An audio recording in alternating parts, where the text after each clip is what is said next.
오늘 오후 윤석열 정부의 첫 국무회의에서 추경안이 의결됐습니다.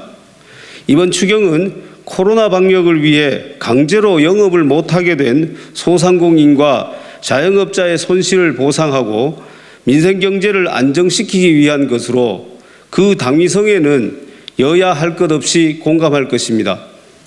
정부는 온전한 손실 보전을 위해 370만 자영업자와 소상공인에게 최소 600만 원 이상의 지원금을 지급할 예정입니다.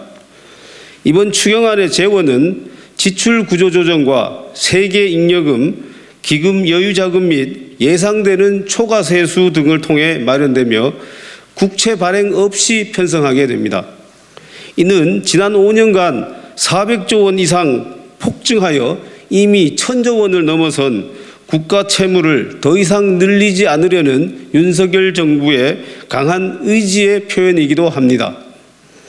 민주당은 겉으로는 추경안의 신속한 심사에 협조한다지만 내심 추경안 처리마저 발목을 잡을 기세여서 우려됩니다.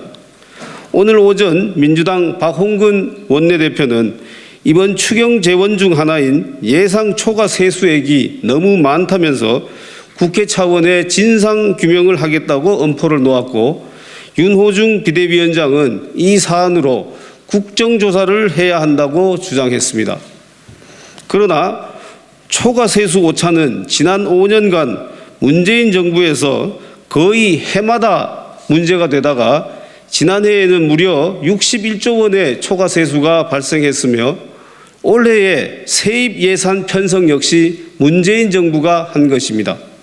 만약 이 문제에 대해서 국정조사를 하게 된다면 민주당이 홍남기 전 경제부총리 등 문재인 정부 인사를 상대로 청문회를 하게 되는 웃지 못할 상황이 연출될 것입니다.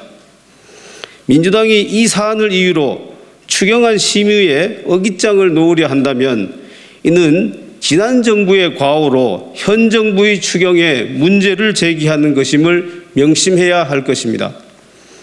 고물가, 고환율, 고금리 등 3고 현상에 우크라이나 사태가 겹친 경제 비상 상황에서 신속한 추경안 처리에 여야가 따로 있을 수 없습니다.